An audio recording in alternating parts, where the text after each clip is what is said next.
祈って始めます。 하나님 하루를 주심을 감사를 드립니다. 神様、一日をくださりありがとうございます。 오늘 오전에 성경적 전도를 살펴보려고 합니다. 今日午前中に聖書的伝道を調べてみようとします。 일본 교회 전도가 활성화되고 日本教会にこの伝道が活性化されて、 복음 전파에 대한 성령의 강력한 역사를 기대하고 福音宣教によるこの聖霊様の強い御業を期待しながら、 성경적 전도를 회복할 때 聖書的伝道を回復したとき、 일본 교회가 깨어나게 하시고 日本教会が目覚められますように、 복음이 널리 외쳐지는 福音が広く広まっていく 역사가 있게 하여 주시옵소서. 御業が起きるように願います。 예수님의 이름으로 기도드리옵나이다. イエス様の皆によってお祈りします。 아멘. 자, 오늘 오전에는 성경에서 말하는 전도에 대해서 살펴보려고 합니다. 今日午前中は聖書が語る伝道について調べようとします。 그러기 위해서는 첫 번째, そうするためにはまず第一に、 오늘날 이 시대의 성경적이지 않은 전도에 대해서 今日ですね、聖書的伝道でないそういう部分について 살펴보려고 합니다. 調べようとします。 특별히 일본 교회는 전도가 안 된다고 합니다. 特に日本教会は伝道ができないとしますね。 자, 이러한 상황에서 과연 전도가 무엇일까를 생각해 봐야 じ 합니다. ゃあこのような状況でですね、果たして伝道とは何だろうかと考えてみないとダメです。 보통 전도라고 한다면 普通伝道といえばですね、 예수님을 믿지 않는 사람들에게 가서 イエス様を信じないところに行って、 예수님 믿으세요 イエス様を信じてください 라고 말을 전하는 것을 전도로 생각합니다. と話を伝えることを伝道と考えています。 성경적으로 전도의 의미가 아닙니다. 聖書的にしてみたら伝道の意味ではないです。 따라서 먼저 사도행전 5장을 가보겠습니다. 人の働きですから、まずその人の働き5章行ってみましょうか。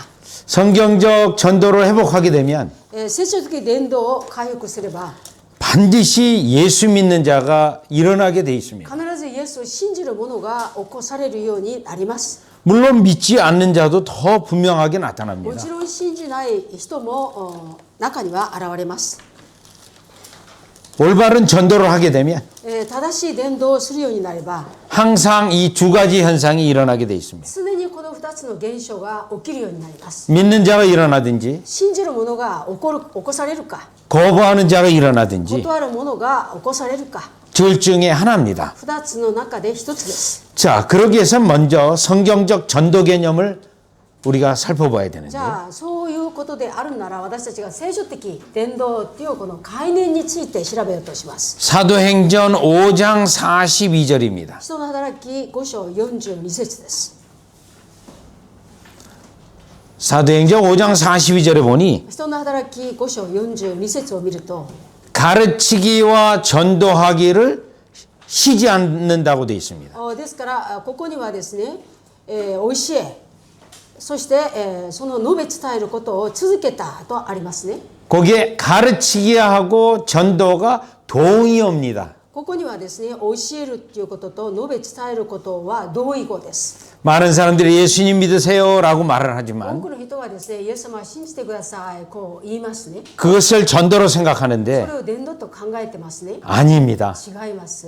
그거는 다만 접촉점을 만드는 것 정도에 そ 불과합니다. れはただ接触点を作る機会だけなんです。 전도는 반드시 가르치는 것가 포함이 됩니다. 伝道とは必ず教えることが含まれます。 그래서 우리는 이것을 영어로는 교육적 전도라고 부릅니다. これを私たちは英語でですね、教育的伝道とこう言います。 반드시 가르치는 것이 들어가 있어요. 必ず教えることが入らないとダメです。 자, 그러면 여러분 이 가르칠 때 ならばですね、この教えるとき、 과연 어느 정도를 가르쳐야 전도가 果たし 되는가? てですね、どれぐらい教えると伝道になれるでしょうか。 로마서 10장을 ロ 가보시면 ーマ書10章行ってみます。 아주 유명한 말씀입니다. ローマ書10章、とても有名な御言葉です。 로마서 10장 9절인데 ローマ書10章9節です。10章9節。 예수를 주로 시인하고 마음에 믿으면 구원을 받는다고 되어 있습니다. ここにですね、イエスのことをですね、その信じ認めて、主と認めて心で信じれば救われるとこうなってます。 여기 이제 시인한다고 되어 있는데 じゃあここには認めるという意味ですね。 이 단어도 현대에 너무 잘못 쓰고 있습니다. この単語もですね、現代とても間違って使われています。 보통 인정하는 거 정도로 알고 있는데 普通ですね、認めるぐらいの程度として言いますね。認めるということで。 시인이라는 단어는 다만 인정하는 단어가 아닙니다. ですからその認めるということはここで、ちょっとこれ使って、ズーム入れないって。 인정하는 정도가 아니고 야고보서 2장에 시인이라는 단어가 또 나옵니다.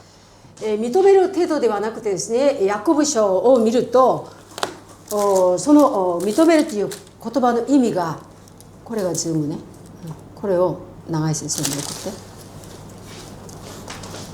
네, 야고보서 2장에 ヤコブ2章 생명을 걸고 신앙 고백을 하는 것을 시인이라고 분명히 말하고 있습니다. 命をかけて信仰告白することを認めるとそう教えています。 여기 핵심 포인트는 생명을 거는 건데 ここで核心ポイントは命をかけることです。 단지 동의하거나 ただですね、同意する程度だとか 받아들인다라고 하는 것을 시인으로 보고 있는데 受け入れるということを認めるとそういうふうに思ってますが、 성경에 원래 이 시인이라는 단어는 그 의미가 아닙니다. 聖書が語るこの認めるということはその意味ではないです。 다시 로마서 10장 10절을 보면 もう一度ロマ書10章10節見ます。 사람이 마음으로 믿어 의에 이르고 입으로 시인하여 구원에 이른다고 되어 있습니다. 10章10節、人は心で信じて義と認められ、口で告白して救われるのですとなってます。 시인이라는 단어가 두 번씩이나 ここ 나옵니다. で認めるということは2度出てますね。 그러면 어떻게 내가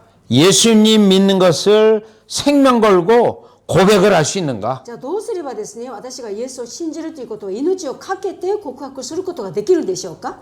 분명히 전도가 교육하는 것으로 돼 있는데 確かに伝道とは教育、教えることとなってますよね。 그러면 어느 정도를 교육을 시켜야 된단 なら 말입니다. ばどの程度教育をさせればいいということでしょうか。 로마서 10장 8절에 언급이 되어 있습니다. ローマ書10章8節でそれを研究しています。 로마서 10장 8절은 ローマ書10章8節は 신명기 30장에 있는 말씀을 사도 바울이 인용한 겁니다. 新明記その30章 30장이요. 30章にある御言葉を使徒パウロは引用して使っています。 로마서 10장 8절을 보니까 ローマ書10章8節を見ると 말씀이 내게 가까워 내 입에 있고 御言葉があなたの近くにあり、あなたの口にあり、 내 마음에 있다고 되어 있습니다. あなたの心にあるとなっています。 자, 요거는 요 사람의 그림을 제가 잠깐 じ 그려보겠는데요. ゃあその黒板をちょっと見てください。 이렇게 사람이 こ 있다면 の人間がいるとしましょう。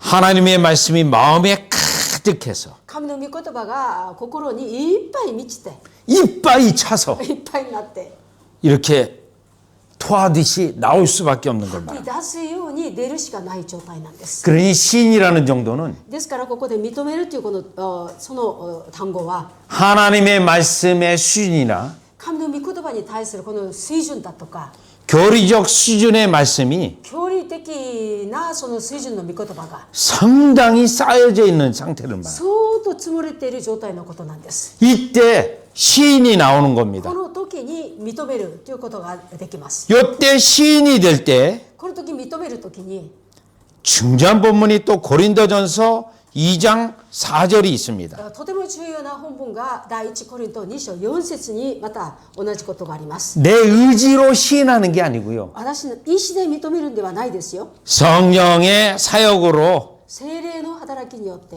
이 시인이 되게 되는데 この認めることになります。 고린도전서 2장 4절을 가보시죠. 第一コリント2章4節言ってみましょうか。 내 말의 전도함이 사람의 지혜의 말로 하지 아니하고 私の伝道は言葉や人の知恵によるんではなかった。 성령의 나타남으로 됐다고 되어 있습니다. 御霊の道からの現れによってであると。 성령께서 역사하셔야 되는데 聖霊様が御業を行わないとダメなんです。 그 성령의 이 사역에 대해서는 その聖霊の働きについては 오늘 우리가 시간이 제한되어 있어서 今日 할 수는 없고요. 私たちの今この機会は時間が制限されているので全部言うことはできないですね。 그것에 대해서는 내일 하루 종일 할 겁니다. それについては明日一日中伝えます。 자, 그런데 성령이 나타났다는 것은 じゃあここでですね、聖霊の道からが現れたという意味は 하나님의 말씀의 강력한 조명과 神様のこの御言葉による協力的な照らし合わせ証明によって 확신이 일어나서 確信が起こされて 시인할 수밖에 없는 認めるしかない状態。 성령, 우리의 의지가 아니고 私たちの意思ではないですよ。 성령의 역사에 의하여 聖霊の御業によって 될 수밖에 없음을 말합니다. なるしかないということを話しています。 따라서 지금 이 성경 구절 3개만 유추해 보게 되면 じゃあしたがってですね、今申しました聖書の箇所3箇所だけでもその元にしますと、 전도라는 것은 伝道っていうことは 하나님의 말씀을 神様の御言葉を 최소한 最小限 2년에서 3년 2年から3年 정도 교육을 하는 겁니다. 程度教育しないといけないです。 성경 전체의 체계라든가 聖書全体が語るこの体系だとか、 하나님의 구속사라든가 神様のこの贖い師救済師だとか、 또 기본 교리를 가르쳐야 ま 됩니다. た基本教理を教えないとダメなんです。 그리고 성령의 역사가 나타나기를 そしてその上聖霊様の御業が起こされることを 구해야 됩니다. 求めないとダメなんです。 그러고 나서 성령이 그 영혼에게 일하게 되면 そうしてから聖霊様がその霊魂の上に働くようになると、 그 영혼이 회심하게 되면 その霊魂が改心するようになると、 비로소 하나님의 백성이 됩니다. ついに神の民となれます。 그 시점까지가 その時点までが 전도입니다. 伝道なんです。 어떤 한 영혼을 접촉하고 じゃあある一人の魂を接触します。 어떤 한 영혼을 만나고 ある一人の魂に会います。 교제하고 交わりをして、 또 교회 초대하고 教会に招待して、 그런 것은 시작입니다. そういうことは始まりに過ぎないです。 전도의 시작이라고 부르고 伝道の始まりと呼びます。 그것 자체를 전도라고는 하지 そ 않습니다. れ自体を伝道と呼ばないです。 실제로는 전도가 実際は伝道が 가르치는 것으로부터 시작해서 教えることによって始まり、 성령의 나타나기까지가 その聖霊の다시 한번 성령이 나타나서 聖霊様がその道からを表すことによって 회심하기까지가 전도. 改心するまでが伝道です。 자, 이 개념이 없다 보니 さあこの概念がないので、 많은 사람을 교회에 초빙해서 앉혀 있기는 하지만 ですから多くの人を招待して教会には座らせることはできます。 이 교육이 없으니까 この教える教育がないので、 전도가 사실은 아닌 겁니다. 実は伝道ではないんです。 그냥 사람만 모아놓은 人を 것뿐입니다. ただ集めておいただけなんです。 또 그 영혼이 정말 성령의 역사로 회심해야 またその霊魂がですね、本当に聖霊の御業によって改心したとき、 하나님 나라가 확장되어지고 神様の国が拡張されていきますね。 교회가 세워지는 教 것인데 会が建てられることなのに、 이 과정을 안 하기 때문에 この過程を無視するので、 때때로는 많은 사람이 모였어도 時々ですね、人が大勢集まったとしても、 어떤 어려움을 경험하게 되면 何か問題一つ経験してしまえば、 다 쓸려 내려가는 현상이 全部流されてしまう、そういう現象が 필연적일 수밖에 必 없습니다. 然的に起こるしかないです。 마태복음 13장에 マタイの13章には、 길가에 뿌린 씨앗 道端にまかれた種、 마귀가 와서 悪魔が来て、 그 말씀을 마음에서 빼앗아 갑니다. その御言葉を、心にある御言葉を全部奪い取っていってしまい、 교회에 온 사람입니다. 教会に来た人なんですよ。 그러나 말씀이 しかし御言葉が 그 영혼에게 변화가 이르기까지가 되지 않았습니다. その霊魂に変化が起こされるまで、ないです。 돌짝밭에 뿌려졌습니다. 岩地にまかれました。 체험도 있어요. 体験もあります。 말씀을 듣고 기쁨으로 받으나 체험이 御 있습니다. 言葉を聞いて喜びを持って、その受けます体験あります。 말씀으로 인하여 환란이 일어날 때는 御言葉 말씀을 버리는 자입니다. 御言葉によって観覧が起きると御言葉捨ててしまいます。 교회에 온 자이지만 教会に来たものですけども、 구원의 은혜가 없는 자. 救いの恵みないです。 가시밭에 뿌려진 씨앗도 있습니다. 茨の地にまかれた種もあります。 어느 정도 자라다가 ある程度成長します。 세상의 염려로 인하여 この世の思い煩い、 구원에 이르는 믿음에까지 자라지 못합니다. 救いに至る信仰にまで成長できなくなります。 그리고 마지막 네 번째는 そして最後の4番目です。 말씀을 듣고 御言葉を聞いて 깨닫고 悟って 그 깨닫는다는 것은 성령의 역사가 있는 겁니다. その悟るということは聖霊の御業があるということなんです。 그 영혼만 구원받습니다. その霊魂だけが救われます。 다 교회 나왔지만 全部教会出たんですけど、 구원받는 이는 救われるものは 말씀을 듣고 깨닫는 救われるものは御言葉を聞いて悟る。 요 성령의 역사가 실제로 되어진 この聖霊の働きが実際に起こされた。 말씀을 들었다는 御 것은 言葉を聞いたということは、 한 번, 두 번 성경 공부로 선거로 끝난 게 아니라 一度二度聖書勉強会で終わるんではなく、 계속해서 공부했다라는 続 겁니다. けて勉強したということなんです。 한번 일본 교회 예를 들어볼까요? じゃあ一度日本の教会例を挙げてみましょうか。 지금 이 책자는 今この冊子はですね、 일본 최초의 전도 책자입니다. 日本最初に伝わった伝道冊子です。 햇번 선교사님이 ヘボン宣教師が 1859년에 1859年 요코하마로 들어와서 横浜に入ってきます。 그분은 의사 その 선생님이었어요. 方は医者先生でした。 그런데 선교 사역을 시작합니다. 宣教師を始めます。 그리고 만든 최초의 전도 책자가 そしてそれから最初に作った伝道冊子です。 요 こ 진리이지인데 の真理1ですね。 같은 동료 중국 동료 선교사가 同じ同僚中国宣教師が 쓰던 것을 일본어로 바꿨습니다. 使ってたものを日本語に変えたんです。 물론 조선 땅에서도 もちろん朝鮮の地でも 한국말로 바꿔서도 그 당시 전도지였어요. 韓国語で翻訳してその当時の伝道冊子でした。 자, 여기의 내용은 さあここの中にある内容は 기독교의 기본 교리가 담고져 있습니다. キリスト教の基本教理がその含まれてあります。 왜 이렇게 했냐면 なぜこういうふうにしたでしょうか。 가르쳐야 되기 때문에 教 그렇습니다. えなければならないからです。 또 이 가르치는데 またこの教えるのに 요거는 시작에 これは 불과했어요. 始まりに過ぎなかったんですよ。 요 시작은 보통 한 3개월 요 정도 가르칩니다. この始まりはですね、普通3ヶ月教えます。 그 당시 일본, 중국, 조선 땅, その当時ですね、日本、中国、朝鮮の地、 이 3개국 장로교회가 연합이 돼 この 있었는데요. 3カ国がですね、長老派が連合されてたんです。 미국 북장로교 선교사들이 다 선교를 공유했습니다. アメリカ、北、長老派のその教会が宣教師たちにみんな共有したんです。 특별히 중국이 제일 먼저 들어갔어요. 特に中国が一番初めに入っていったんです。 1836년에 들어갔거든요. 1836年に入っていったからですね。 일본은 1859년, 日本は1859年です。 조선은 1884년. 朝鮮は1884年。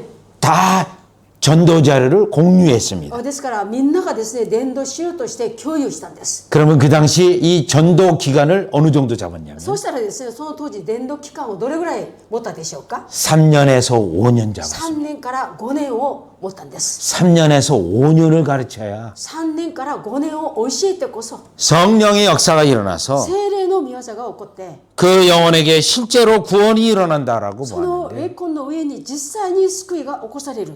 그 시대의 선교사들은 その時代の宣教師たちは 성경적 전도를 추구했기 때문입니다. 聖書的伝道を追求したからです。 오늘 사도행전 今日使徒の働き 그리고 로마서 そしてローマ書 또 신약 성경에 있는 많은 구절에 있는 また新約聖書にある多くの聖句が 그리고 예수님이 직접 행하신 전도에 そしてイエス様は直接なさった伝道について 모범을 따라갔기 때문에 模 그렇습니다. 範にそのままついていったからなんです。 자, 그런데 오늘날은 그렇게 전도하지 않습니다. なのに今日はそういうふうに伝道します。 사람을 빨리 모아야 人を 됩니다. 早く集めなくてはならないから。 그러니 쉬운 방법으로 だからやりやすい方法で 테크닉으로 사람 모으는 데 초점을 둡니다. テクニックで人を集めることに焦点を合わせてしまいます。 그런데 사실 일본 교회는 그것도 사실 안 하고 しかし日 있어요. 本教会はですねそれすらもしていないでいます。 그러나 미국 교회, 한국 교회는 그런 걸 하고 し 있습니다. かしアメリカ教会、韓国教会はそれらでもまだやってますね。 따라서 한국 교회가 세계에서 제일 큰 교회도 있지만 したがって韓国教会が世界で一番大きな教会を持ってますけども、 그 속에 들어가서 확인해 보면 その中に入っていって確認してみますと 성부, 성자, 성령의 사역조차 御父、御子、聖霊の働きすらも 모르는 교인이 대다수입니다. わからない信者大多数です。 여러분, 오늘날 이 시대 교회에 皆さん今日この教会が 교인들 가운데 今の時代に信者たちの中で 과연 몇 퍼센트나 구원받은 백성으로 되어 있을까? 果たして何パーセントが救われた民となっているでしょうか。 선교학자들이 연구합니다. 宣教学者たちが研究します。 저는 선교학도 연구했고 私は宣教学も研究しました。 또 역사 신학도 ま 연구했습니다. た歴史神学も研究しました。 박사학위가 2개입니다. 博士の学位は2つです。 선교학 박사가 하나 宣 있고요. 教学博士1つ。 또 교회 역사를 통하여 また教会歴史を通して 철학 박사학위가 또 있습니다. 哲学博士また2つあります。 왜 그러면 공부를 그렇게까지 했는가? ならばなぜそこまで勉強したでしょうか。 선교학을 공부하는데 宣教学を勉強したんですけど 결론을 못 얻었어요. 結論が得られなかったんです。 과연 이 시대에 어떻게 복음을 전해야 된다는 じゃあ果たして 말인가? この時代どういうふうに福音を伝えればいいんだろうか。 결론을 못 얻었습니다. 結論が得られなかったんです。 박사학위 받았는데도 博士の学位受けたのにも 성경적 원리를 완전히 깨닫지 못했어요. 聖書的原理を完全に悟れなかったんです。 그때까지 제가 신학을 15년간 そ 연구했어요. の時まで神学を約15年間研究したんです。 그런데도 이 원리를 모르는 な 거예요. のにもこの原理を分からなかったんです。 목사가 된 지는 20년 가까이 됐는데도 牧師になって20年近かったんです。 이 원리를 깨닫지 못했어요. この原理が悟れなかったんです。 원리를 깨닫지 못했을 때도 原理が悟れなかっため 저는 토요일 같은 경우 私は土曜日の場合は 서울에 가면 여의도가 있는데 ソウルに行けばヨイドっていう 토요일 날 아침에 여의도에 나가서 地域がありますね。土曜日の朝はヨイド地域に出ます。 저녁 때까지 전도했습니다. 夜なるまで伝道したんです。 그런데 늘 질문이 있어요. しかしいつも質問があります。 아, 이 사람들에게 예수님 믿으라고 했고 いやこの人たちにイエス様信じてくださいと言ったのに 또 어떤 경우는 기도도 같이 결심 기도도 했습니다. またある時には祈りも一緒になって決心する祈りもしました。 그런데 정말 구원받았을까? なのに本当に救われたんだろうか。 확신이 안 섰습니다. 確信が得られなかったんです。 이 문제를 해결하기 위해서 미국 유학을 간 겁니다. この問題解決するためにアメリカ留学行ったんです。 그리고 성교학 박사를 そして選挙学の博士 8년 동안 공부해서 성교학 박사를 8年間勉強して博士課程を 받았는데 해결하지 못했어요. 受けたのに解決できなかったんです。 다시 역사로 또 5년을 더 공부했어요. もう一度歴史学勉強を5年また追加したんです。 그때 제가 깨달았어요. その時私が悟ったんです。 특별히 청교도 신학을 통해서 特にこの聖教と神学を通してです。 복음 전하는 원칙과 福音を伝えるこの原則 방식을 깨닫게 된 겁니다. 方式を悟ることになったんです。 그때서야 청교도들이 성경을 강의한 거가 눈에 보이기 시작했어요. その時から聖教徒たちが聖書をどういうふうに解釈したのか、それが自分の目に開かれ始めたんです。 그래서 그걸 여러분과 나누려고 하는 そ 겁니다. れで皆さんたちと一緒に分かち合おうとしてるんです。 일본 교회 너무너무 日本 필요하고 の教会とても必要だから、 미국 교회도 ア 필요하고 メリカ教会でも必要です。 한국 교회도 韓 필요하고요. 国の教会でも必要です。 또 북아프리카에 있는데도 また 필요합니다. 北アフリカにも必要です。 예를 들어볼까요? 例えてみましょうか。 제가 학교를 이끌고 있는데 私が今学校を導いてますね。 미국 학생도 있습니다. アメリカ学生もいます。 미국 텍사스의 휴스턴에 있습니다. アメリカテキサスヒューストンにいます。 제가 미국인들에게 私はアメリカ人に 영어로 강의합니다. 英語で講義します。 그 학생들은 다 선교사들이에요. その学生たちは全部宣教師です。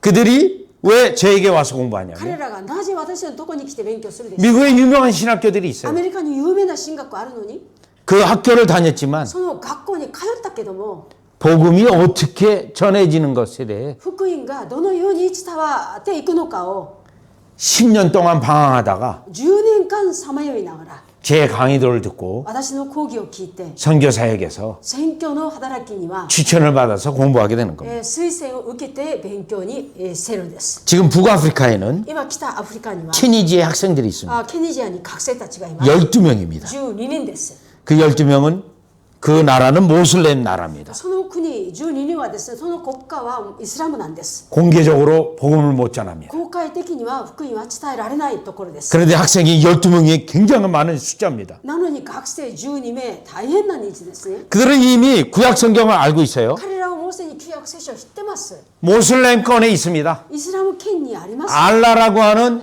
신을 믿습니다. アッラという神を信じてます。 자, 그들을 전도하는 건 너무너무 어려운 일입니다. さあ彼らを伝道するということは大変難しいです。 그런데 그 12명이요. なのにそこに12人なんです。 복음을 깨닫게 되어지고 福音を悟るようになります。 특별히 성령의 사역에 대해서 特に聖霊の働きについてです。 눈이 확정 열려가지고 目が思いっきり開かれて、 제가 지난주에 그 선교사가 한국에 와서 私は先週その宣教師が韓国に来て 만나게 되었는데 会うことになったんです。 너무너무 놀라운 성령의 역사가 있어서 とても驚く聖霊の働きがありました。 성령이 부어지는 역사가 있어서 聖霊様が注がれる技がですね、 감사하다고 하는 소식을 듣게 感 되었습니다. 謝するというこの知らせを聞いたんです。 특별히 일본이 特に日本が 초기 시작에는 빠르게 시작했는데요. 初期の始まりは正しく始まったんです。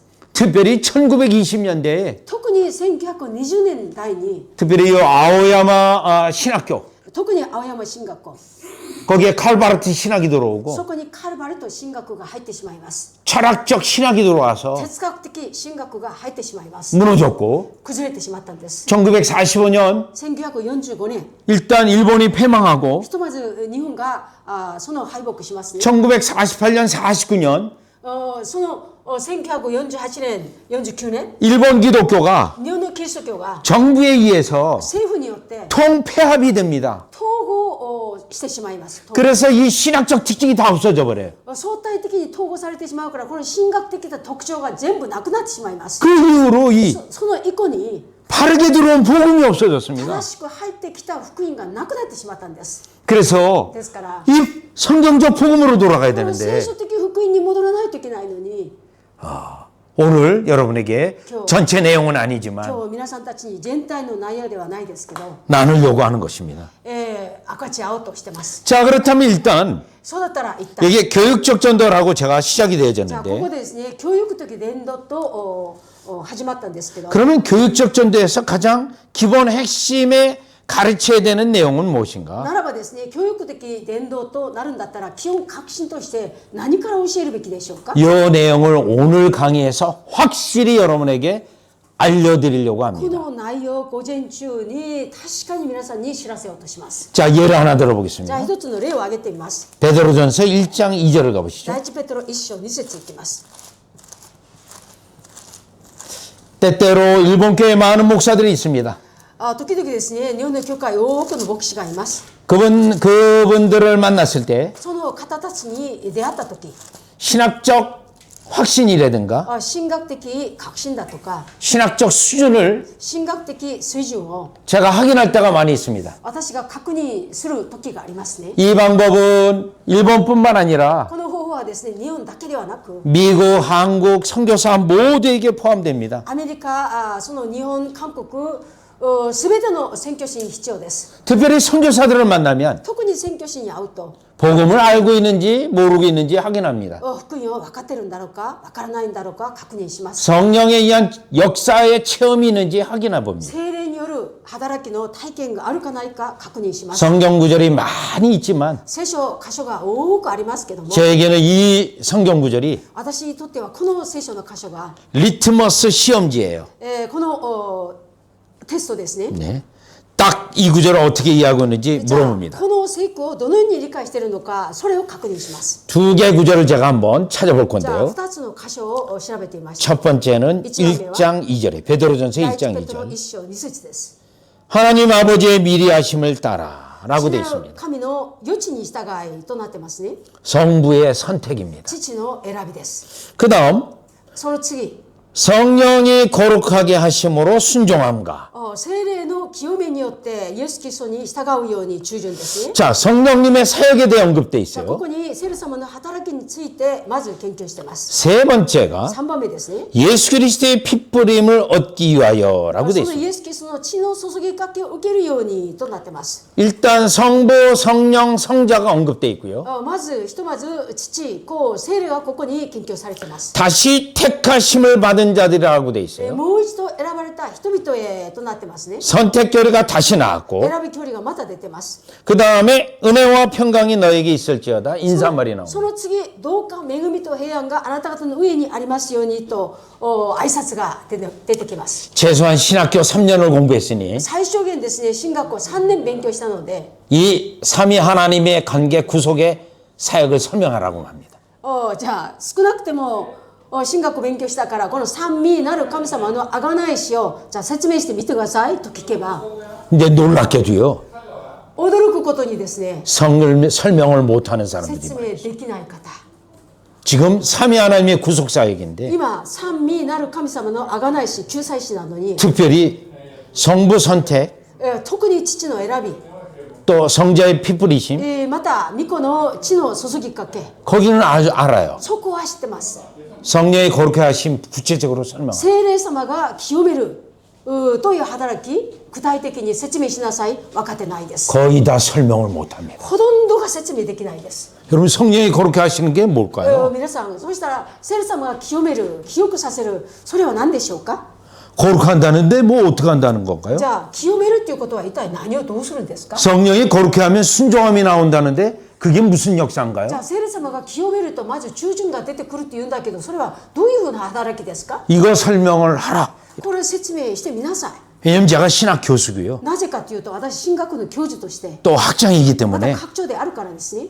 이 질문을 이렇게 こ 하는 の 거예요. 質問をこういうふうにして 확인해 보겠다는 してみます確認してみます 신학을 제대로 했는지 안 했는지 神学をちゃんとしたかしてないかを見るために 거의 못합니다. ほとんどが言えないです 지금 복음을 모르고 있는 거예요. そうすると福音分かって 지금 ない 베드로전서 1장 2절 인사말로 시작했는데 今第一ペテロ一章二節挨拶の言葉から始めてるのに 설명을 못하는 거예요. 説明ができないです 자, 이거 나중에 풀기로 하고 じゃあこのことはですねまた後でまた解釈するようにしましょう 사도행전 じゃあ人の働き 20장 20章 21절 21節人の働き20章21節 물론 이 성령 역사는 もちろんこの聖霊の御業は 오늘 많이 하지는 못하고요. 今日は多くは話せないです 내일 하루 종일 할 明 건데요. 日一日中します 20장 20章 21절을 보면 21節を見てください 유대인과 헬라인들에게 하나님께 대한 회개와 ユダヤ人にもギリシャ人にも神に対する悔い改めと 우리 주 예수 그리스도께 대한 믿음을 증언한 것이라.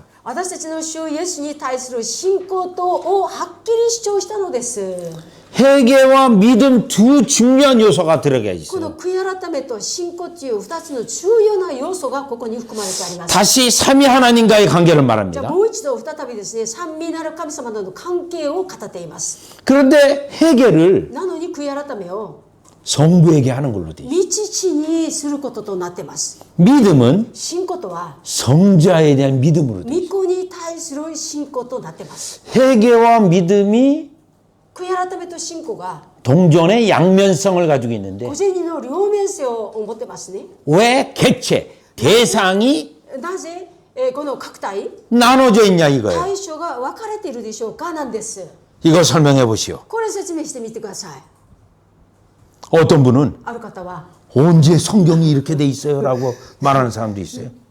どこに聖書がそうなってたんですか 그냥 하나님께 얘기하면 안 되는 거 な 아닙니까? ぜ神様にたと悔い改めればいいじゃないですか 예수님의 피 생각하면 되는 거 イエ 아니에요? ス様の血考えるだけでいいじゃないですか 이거 복음을 모르는 こ 거예요. れは福音分かってないです 여러분 복음은 우리의 체험이 먼저가 아니고 皆さん福音は私たちの体験が先じゃなくて 성부, 성자, 성령이 어떻게 일하시고 父、子、聖霊がどういうふうに働かれるのか 어떻게 은혜를 베푸시는 거에 초점이 ど 있습니다. のように恵みを与えるのかそこに焦点を合わせます 근데 자꾸 내가 어떤 체험을 했냐 なの 이거예요. にどうしても自分がどういうふうに体験したのかそこなんですね 그러니까 우상 숭배가 되고 だから偶像崇拝になります 잘못된 믿음이 들어오고 間違った信仰が入ってしまいます 거짓 믿음에 속고 ですから偽りの信仰に騙されてしまって 여러분 요거 너무 궁금하지 않습니까? 왜 나눠져 있을까요? 皆さんここ疑問に思いませんがなぜこのように、この分かれてるでしょうか 요 부분은 잠깐 설명해 드릴게요. この部分はちょっと説明からしましょう 자, 성부께 이게 회개가 돼 있는데 じゃあこの言葉見てください父に悔い改めとなってますね今 그리고 믿음이 そして 아들로 돼 信 있는데 仰は子に対して信仰となってますね 여기에 복음의 원칙이 있고 성경의 사역이 こ 있어요. こにですね福音という原則があって聖霊の働きがあります 여러분 해결을 하려면 じゃあ皆さん悔い改めようとしたら 그리스도의 보혈의 은혜를 알려면 キリストの知識の恵みを知ろうとしたら 가장 먼저가 뭐죠? 一番初めに何ですか 죄를 알아야겠죠. 罪を知らないとダメでしょ 그렇기 때문에 예수님이 이 땅에 う 오셔서 ですからイエス様はこの地に来られて 회개하라. 悔い改めなさい 죄를 깨우치는 작업이에요. ですから罪を悟らせる作業なんです 여러분 그럼 죄를 하려면皆さん 회개하려면 죄를 알아야 될 거 じゃあ 아니에요. 悔い改めしたらまず罪わからないとダメですね。 여러분 많은 경건지에서는 여러분 우리 죄 회개합시다. 죄를 깨닫게 皆 합시다. さん経験主義の教えはですね、皆さん私悔い改めましょう、罪を悔い改めましょう、こういうふうに進めます。 여러분 어렸을 때 지은 죄를 생각해 보세요. 皆さん子供の時に犯した罪を考えてみてください。 내가 형제들에게 잘못한 거 있는지 생각해 보세요. 自分が兄弟たちに謝ったことをそれ考えてみてください。 또 남의 것을 빼앗은 것은 없는가 생각해 また 보세요. 人からのものを盗んだのないか奪ったのないか、それ考えてみてください。 이렇게 회개하라고 촉구합니다. このように悔い改めなさいとして促します。 잘못된 겁니다. 間違ってます。 왜요? なぜ？ 죄를 알려면 罪をしろとしたら 율법을 알아야 立 됩니다. 法は知らない 하나님의 といけ 법을 ないで 알아야 す。 돼요. 神様の 왜냐하면 法を知らないとダメです。 왜냐하면 로마서 なぜな 7장 らロー 7절 マ書7章7節が 죄를 알려면 罪をしろとしたら 율법을 알아야 된다. 立法を知らなければならないです。 율법을 통해서 죄를 깨닫는다고 돼 있어요. 立法を 로마서 通しては 3장 罪を 20절. 悟るとなってます。ローマ書3章20節。 그러면 율법을 알게 되면 뭐를 알게 じゃ 돼요? あ立法を知るようになれば何を知るようになりますか？ 하나님의 거룩하심을 알게 돼 있어요. 神様の清さ、聖を知るようになります。 가장 중요한 거는 一番重要なのは 하나님이 神様が 율법의 제정자라는 걸 立 깨닫고 法の制定者だということなんです。 성부 하나님이 율법의 제정자. 道一なる神が立法の制定者、定めた方です。 야고보서 4장 11절 12절. ヤコブ4章11節12節。 그럼 여러분 죄를 깨달았다면 결국 내가 뭘 깨닫는 じ 거예요? ゃあ皆さん罪を悟ったって言うんだったら自分が何を悟ったっていうことですか？ 율법을 제정하신 성부 하나님께 대적했다라는 거예요. 立法を制定なさった父なる神に立ち向かったってことなんです。 그래서 성부께 나가서 だから 회개하는 道 겁니다. 地に出て悔い改めるんです。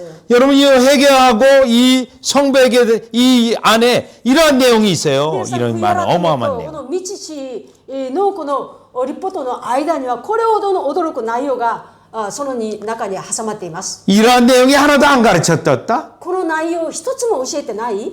그 잘못된 교회입니다. それ間違った教会です。 잘못된 신학입니다. 間違った神学で 왜? す。 이 안에 이 내용이 있는데 なぜですか？この 하나님이 구원하시는 悔い改 방법. めと神様の立法の制定者というこの中に救おうとなさる計画があるのに 그러면 ならば 왜 아들에 대한 믿음일까요? なぜ御子イエス・キリストに対する信仰というでしょうか？ 요 아버지와 아들 관계를 알아야 돼요. じゃあ父と子との関係を知らなければならないです。 에베소서 1장 4절. エペソ1章4節 창세 전에 創造の前から 아버지께서 父が 아들과 약속을 御子 맺었는데 と約束を結んだんです。 이것을 구속언약이라고 これ 해요. を言わせて贖い契約と言います。 성부가 아들에게 父が子に 중재자와 구주가 될 것을 仲介者と救い主になる 제안하셨고 なりなさいと提案なさったんです。 아들이 받아들였어요. 御子が受け入れたんです。 그래서 약속이 체결이 됩니다. それで約束が結ばれます。 언제부터요? じゃあいつからですか？ 창세 전에. 創造の前からです。 예수 그리스도가 이 땅에 오신 거는 イエス・キリストがこの地に来られたのは 이미 창세 전에 もうすでに創造の前から 약속이 있고 約束があって、 특별히 아담이 타락한 이후에 特にアダムが堕落した以降に 아버지가 아들을 계속 약속해줘요. 父が御子を続けて約束してあげます。 그러니까 아들이 와서 ですから御子が来られて 요한복음 17장에 ヨハネの17章で 아들의 御子 기도가 있어요. 御子の 제사장적 祈 기도가 り 있어요. 大祭司的な祈りが17章にあります。 그 제사장적 기도에는 その大祭司一としての祈りが 아버지라는 단어가 수도 없이 나와요. ヨハネ17章には父という単語が数えきれないほど出ます。 한 절에 두 번씩 나와요. 一節に2回も出ます。 아버지와 아들의 관계. 父と子との関係なんです。 왜요? なぜですか？ 이제 아들이 죽는데 なぜ子がこれから死にます？ 그 창세 전에 약속된 거기 때문에 その創造の前から約束されたことだから、 자기가 그걸 감당한다는 ご 거예요. 自身がそれを 아들이 감당한다. 担いますよ、私が担いますよということなんです。 그 아버지는 その父は 창세 전에 創造の前から 아들 안에다가 その御子のうちに中に 죄 용서와 罪の許しと 의롭게 하는 義とするという 은혜를 마련해놨어요. 恵みを用意してあったんです。 어디에다가요? どこの中に？ 아버지가 아들 안에. 父が御子のうちに 그러니 中に出すから。 회개하는 죄인은 ですから悔い改める罪人は 이 은혜를 얻기 こ 위해서 の罪の許しと義とされるこの恵みを得るために 누구에게 가야 どな 됩니까? たに行かなければダメです。 아들에게 가야 돼요.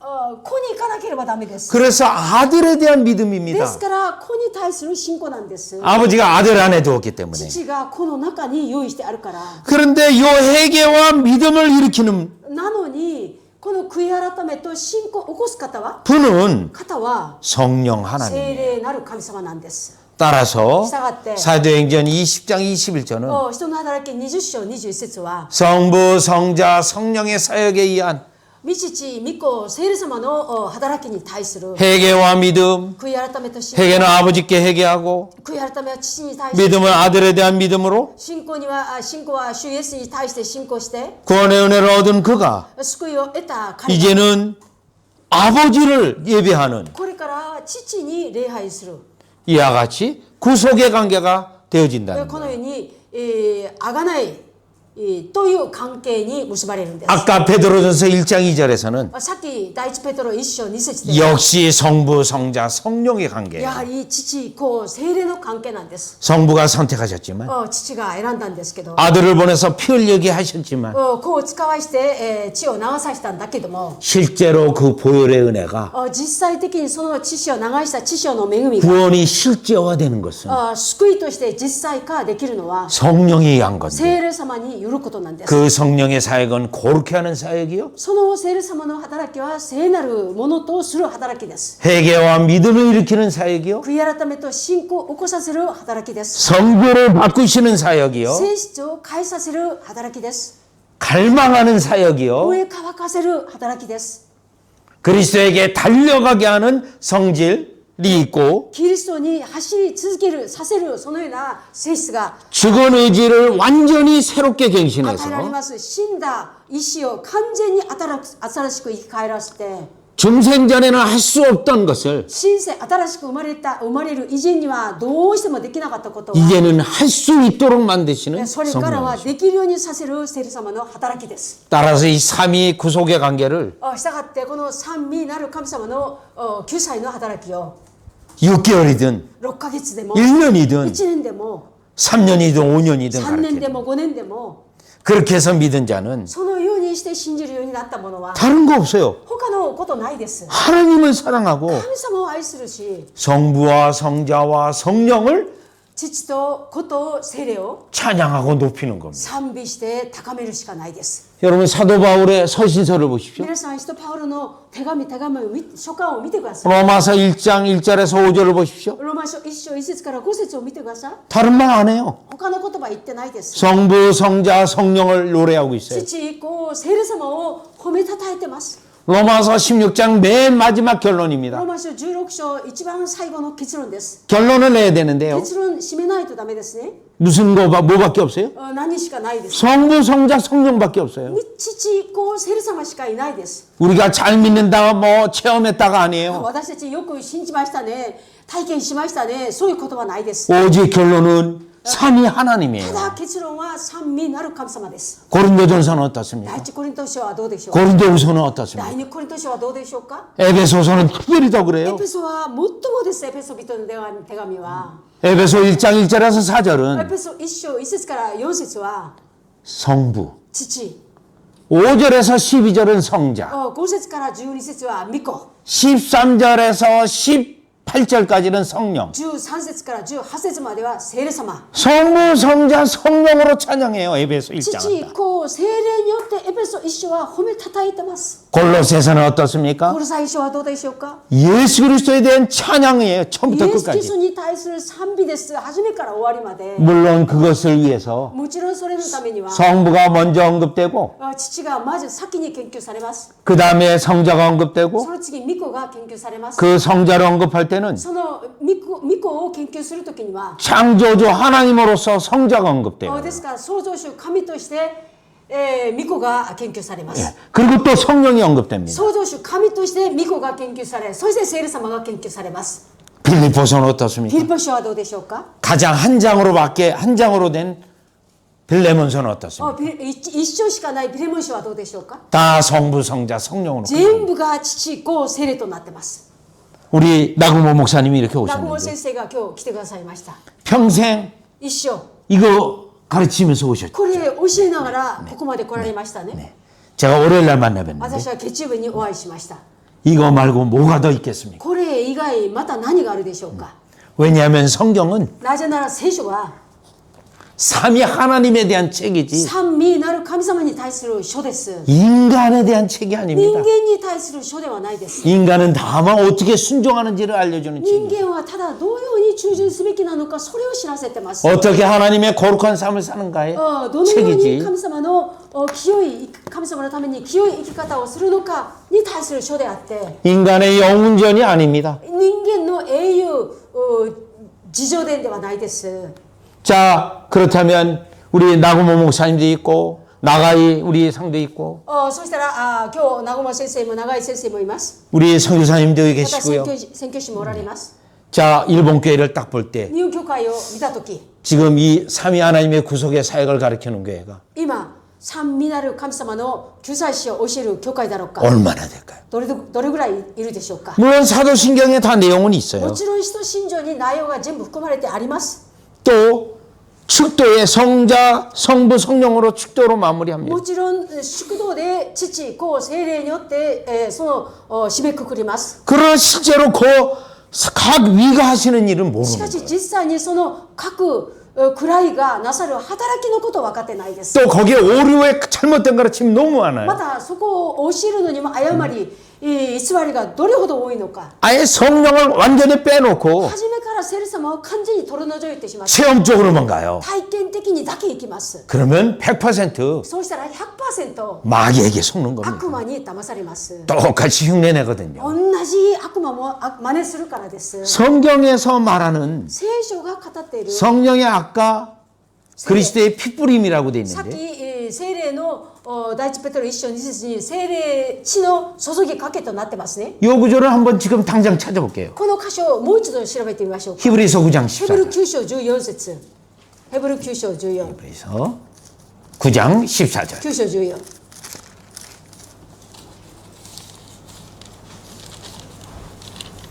여러분 예수 그리스도의 보혈의 피는 皆さん、イエス・キリストの血潮は 2000년 전에 흘린 피입니다. 2000年前に流された血です。 여러분 과거 전 청년 때 이 질문을 많이 했어요. 皆さん、過去青年の時、質問いっぱいしたんです。 2000년 전에 흘린 피가 지금 나하고 무슨 상관이 있다는 2000 말인가? 年前に流された血が今私と何の関係があるんだろうか。 이성적으로 제일 믿어지기 어려운 부분이에요. 理性的に一番信じられにくい箇所だったんです。 2000년 전에 나를 위해 죽으셨다고? 2000年前に私のために死なれたと 이해가 되지 않았습니다. 理解ができなかったんです。 성령의 사역을 몰랐기 때문에. 聖霊様の働きを知らなかった。 성령의 말씀이 어떻게 역사하는지 몰랐기 때문에. 聖霊様が御言葉を通して何と語っているか 만약에 分かってなかった 그때 から 어떤 말씀 사역자가 이 히브리서 9장 14절만 잘 설명했어도 あるですね、御言葉の指摘者がヘブル9章14節をよく説明してくれただけでも 아마도 저는 성령 역사를 그때부터 구했을 겁니다. 多分その時から聖霊の働きについて私は求めたでしょ 성령께서 하시는 う。 사역이거든요. 聖霊様がなさる働きなんですね。 히브리서 9장 ヘブ 14절. ル9章14節は 하물며 영원하신 성령으로 말, 영원하신 성령이라고 돼 있어요. ましてや永遠なる聖霊様が永遠なる聖霊様ですよ。 영원이라는 단어도 그냥 쉽게 놓쳐서는 안 ヘ 됩니다. ブル9章14節に常しえとなってます。常しえの御霊によってっていうこの単語も軽く考えてはダメです。 창세전부터 創造の前から 성부와 성자가 약속을 할 때 父と子が約束なさる 영원하신 분이기 때문에 永遠なる方だから 성령도 계셨어요. 聖霊様もおられたんです。 그러면 성부께서 어떤 택한 백성이 있겠죠? そうしたら御父が選んだ民がいたでしょうね。 그 사람은 예수를 믿어야 구원받게 そ 되겠죠. の人はイエスを信じてこそ救われるでしょうね。 그거를 성부와 성자가 약속했죠. そのことを父と子が約束なさったんですね。 그럼 이때 성령은요? じゃあその時の聖霊様は 방관자였을까요? 傍観者だったんですか？ 아닙니다. 違います。 성령은 聖霊は 바로 그리스도의 보혈을 直ちにキリストの血 그 영혼에게 적용해서 その霊魂に適用させて 중생을 일으키고 神聖を起こして 그리스도의 보혈을 믿게 하는 역할을 하도록 돼 있어요. キリストを信じる役割、信じるようにさせる役割を聖霊様がするようになってます。 그래서 히브리서 9장 14절이 영원이라는 단어를 여기다 ですか 썼어요. らヘブル9章14節がここで常しえの御霊によってという単語を使ってるんです。 말미암아 よって 흠없는 자기를 하나님께 드린 요 하나님은 성부입니다. 성부. 神にお捧げになったその血は道地。 그리스도의 피가 ま 그리스도예요. たキリストの血がその血はキリストの血です。 성령, 성부, 성자가 다 나왔어요. 父、聖霊、父、御子、三位が出てます。 어찌 너희 양심을 죽은 행실에서 깨끗하게 하지 못하겠냐. どんなにかあなた方の良心を清めて死んだ行いから離れさせる。で、生きる神に仕えるようにさせないだろうか。 양심을 거듭나게 한다는 거예요. 良心を 여기 新生す 성령을. る、新しく生まれるようにさせるということです。 양심을 새로운 양심, 새 마음으로 만든다는. 新しい良心、新しい心に作るということなんです。 그때 성령은 その時の聖霊は、 예수의 보혈이 2000년 전에 흘린 피기 때문에 イエスの血潮は2000年前に流されたので、 여러분 이 피는 皆さんこの血はですね、 공기 중에 나오면 곧바로 어떻게 되죠? 空気中に、当ててるとすぐにどうなるでしょうか。 굳어져요. 固まっちゃいます。固まっちゃいます。 그러니까 어떻게 돼요? だからどうなりますか。 2000년 전에 흘린 피가 2000年前に流した血を、 굳어지지 않도록 硬くならないように、固まらないように、 성령이 뜨겁게 聖霊様 데펴서 が熱くさせるんです。温 지금 めさせるんです。 영혼이 고통을 받고 있어요. 今その霊魂が苦しんでいます。 양심이 고통받고 있어요. 良心が苦しんでいます。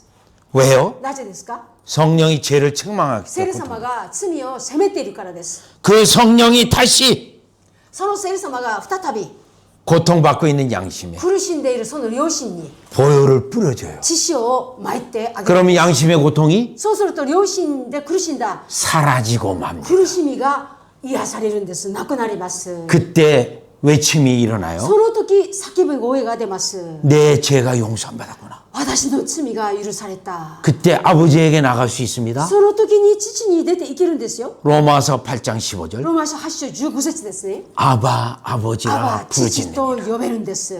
그 역사가 지금 여기 일어나는 その見業がこの過程を通して起きます。 히브리서 9장 ヘ 14절에 ブル9章14節で 성령이 聖霊様が 그리스도의 보혈을 キリストの血潮を 양심에 뿌려서 良心に撒いて 새 마음 되게 하셔서 新しい心に作って 효과는 뭐예요? 効果は何ですか。